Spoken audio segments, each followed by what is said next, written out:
Caitlin Clark simply quit the WNBA and did not go to Europe. She traveled to a much bigger location. She is under contract with Major League Baseball. You heard right, MLB. The WNBA's sponsors are hurrying, and its ratings are declining. The saddest part is that nobody saw it coming because they were too busy trying to control her. This is the story of how one individual ruined a billion-dollar company in just 18 months. And it all started with one fatal mistake made by the WNBA. When Caitlin Clark joined the WNBA in 2024, the league made a historic mistake. They had the biggest phenomena in women's sports history. Someone who literally tripled the number of viewers in a single night. They also treated her the same way they would have any other newbie. No marketing budget, standard contract, minimum wage, special safeguards, nothing. Consider for a moment that Tom Brady received endorsement support and a prime-time slot from the NFL. The NBA made LeBron James a household brand right away with Nike sponsorships and global marketing campaigns. The MLB has a well-thought-out strategy for expanding globally. After the WNBA awarded Caitlin Clark a rookie contract, they expected to thank her. However, this is where things start to heat up. When the issues started, the league did not stand up for their franchise player. Angel Reed's plot drama, the unpleasant social media discussion, and the fact that the hard fouls weren't called. Instead, they profited from it. They let the conflict worsen. There was less physical play. As they witnessed her being picked out night after night, they essentially shrugged. Furthermore, the WNBA responded with corporate silence that yells, "We're letting this burn for engagement because angry discourse drives clicks," when Fever coach Stephanie White tried to publicly defend Clark by saying that she hates the narrative surrounding her star player. The WNBA put short-term financial gain ahead of long-term stability. Additionally, Caitlin Clark described witnessing them prioritize engagement metrics over her emotional health. She came to a critical realization after witnessing them prioritize the drama over maintaining her reputation. "Actually, they don't care about my success. Their goal is for me to cause trouble."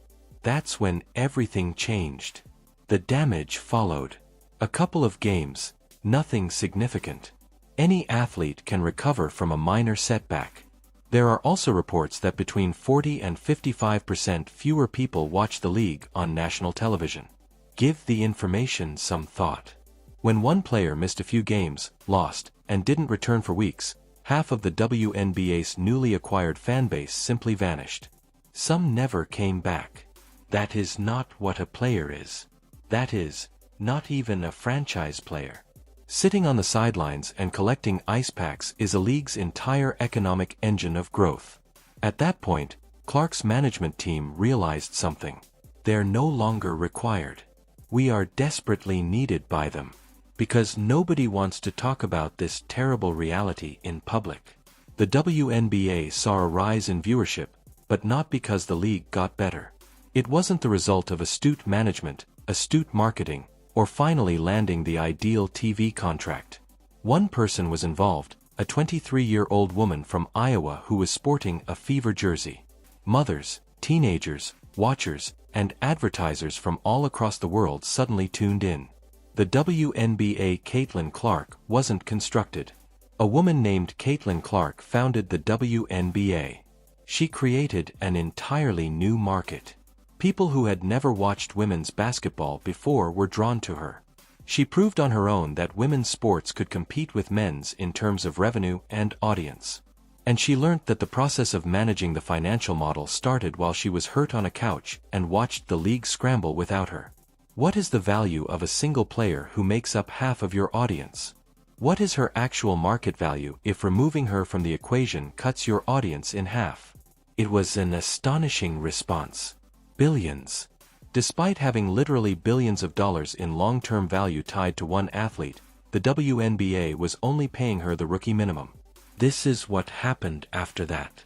Even though no one has officially confirmed every detail, everyone in sports administration knows that this is exactly how it started. Clark's representatives simultaneously entered the WNBA Commissioner's office and the Indiana Fever's office with a single document. A single graph illustrates her true value. The market analysis, the financial impact, and the drop in ratings. That's all. They didn't need speeches because the meaning was so clear. This is what we are worth. Will you pay it immediately in a reasonable manner, or are we searching for another solution? There was no response from the WNBA. The league's collective bargaining agreement is no longer valid. It restricts. It was developed at a time when women's basketball was not well known, lucrative, or popular. The CBA imposes an artificial cap on salaries. It limits the marketing potential. Gamers who are trapped in a system that exploits their reputation while underpaying them are also affected. Instead of making things plentiful, this method is meant to make them scarce. Furthermore, Caitlin Clark recently said that she was drowning in the WNBA. Clark's club did not ask the WNBA to renegotiate as a result. Rather, they consulted the entire world. At that point, calls from European teams and Major League Baseball organizations started to arrive. Think about it. MLB has been trying to enter the women's sports market for years. In addition to everything else, they have invested in women's softball and baseball. But nothing remained till they realized something. They were not required to develop a brand exclusively for women. They must work with the biggest female athlete and provide her more opportunities outside of the WNBA. Caitlin Clark's ability to turn women's sports into a lucrative industry, generate global attention, and show that she had more influence than a whole league surprised MLB when they first saw her. MLB would provide the financial backing, marketing infrastructure, and global platform. Essentially, Clark would represent sports globally by taking part in demonstration matches, establishing business partnerships, and developing the first women's sports idea, the Clark Global Tour. Spanish LIA teams started reaching out to French clubs, Greek powerhouses, teams with funding that made WNBA salaries appear like high school paychecks, international shoemakers, and streaming platforms in Asia after spotting a global sensation keen to expand their market. The WNBA only had one assignment: make Caitlin Clark the highest-paid athlete in the world while keeping her safe from criticism. Instead, they made her want to leave. Things start to become really chaotic at this point. While the WNBA processed her exit, Caitlin Clark didn't just hop to one European team or one foreign league. It appears that she set up a global touring concept backed by MLB infrastructure, something that has never been done in women's sports.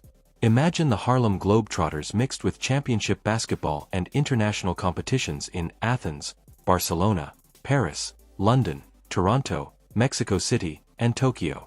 Everyone worked together, including the Indiana Fever. They are all televised on global MLB platforms and international networks.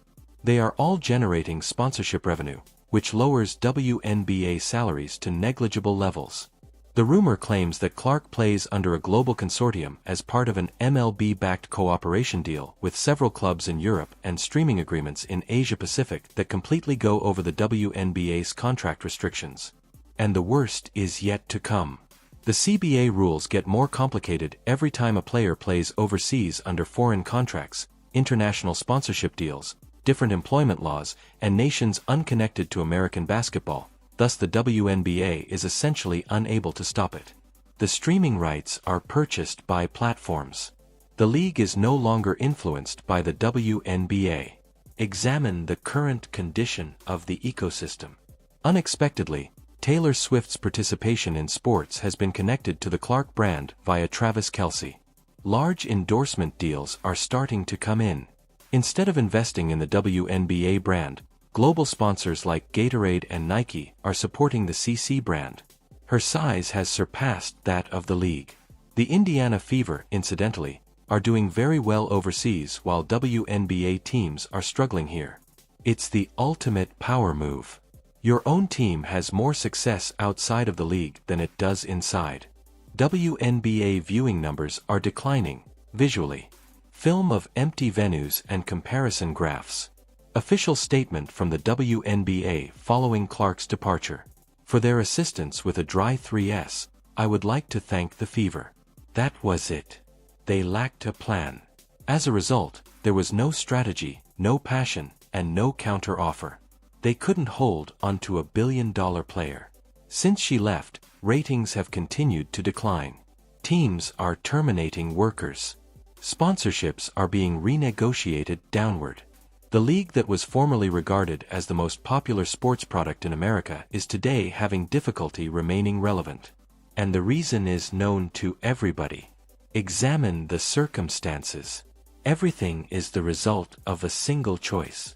The commissioner's office making every possible PR gaffe, clubs losing money, players requesting better contracts, declining viewership, and empty venues where sellouts formerly took place. The WNBA chose to manage Caitlin Clark rather than pay tribute to her. Instead of choosing safety, they chose controversy. Metrics of engagement were valued more highly than loyalty. They prioritized immediate financial gain over long-term consequences. Caitlin Clark did not kill the WNBA. The WNBA was destroyed because they failed to recognize that they had a holy gift that was practically saving their league. Furthermore, they saw her not as a resource to be protected, but as a problem to be resolved. They no longer worry about her. She has the key to the future. She is the blueprint. She is proof that a single, strong athlete can transform an entire industry. For the WNBA, this is the most terrifying feature. Every young female athlete in the world simply watches the competition take place. They understand the futility of loyalty. The league will sacrifice you for an engagement, they note. They understand that if you were significant enough, you could launch your own empire and abandon them. The question is not whether Caitlin Clark can succeed outside of the WNBA. The question is whether the WNBA can survive without her, and when you look at the numbers, the answer is just terrible. Caitlin Clark didn't leave the WNBA overnight. She gave all female athletes throughout the world an example of what is possible when one believes in one's own potential. She showed them that they don't have to accept the system they made for themselves. You may build your own. She became a future billionaire after entering a $2.3 billion league. She worked with MLB. Her empire spanned the globe. She made the WNBA outdated in just 18 months. If you think Caitlin Clark has just penned the rulebook for the next generation of athletes, please click like, subscribe, and comment with your thoughts.